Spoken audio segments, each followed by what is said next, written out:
This is the improved version of the regulator which I showed in part 1. What I've done is to eliminate the 2 transistor switch which was used to disconnect all the charging circuitry off the battery when the generator wasn't spinning. And what I've done is to reduce the current consumption of the whole thing in standby so that it's just on 1 milliamp. So the two things that draw current during standby is the voltage reference.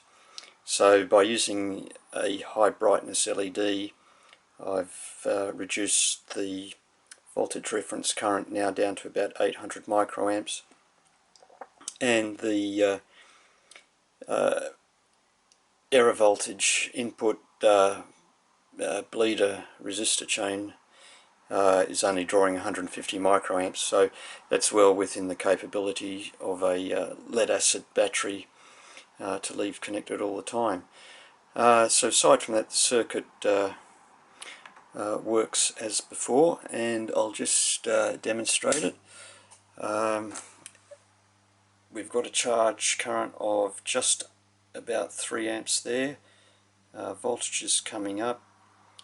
Now when it gets to just over 7.1 volts, you will see that the current will suddenly drop when the MOSFET switches on.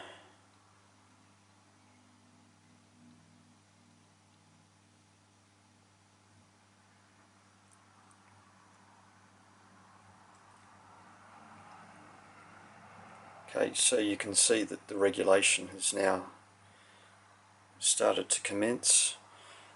If I load the battery down with this 30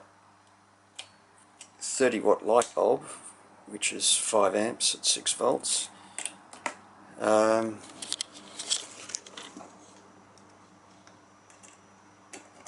you can see that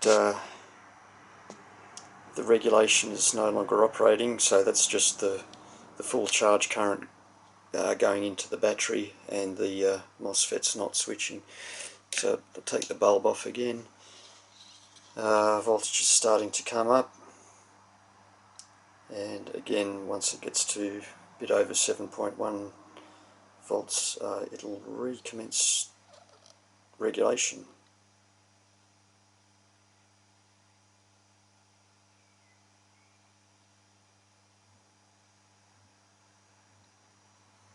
So there's a close-up of the new circuit. So I'm gradually getting the component down, and yeah, all looking good so far. So the next thing I want to do is to use a proper reference like a TL431, so we can do away with the trim pot and just use fixed resistors.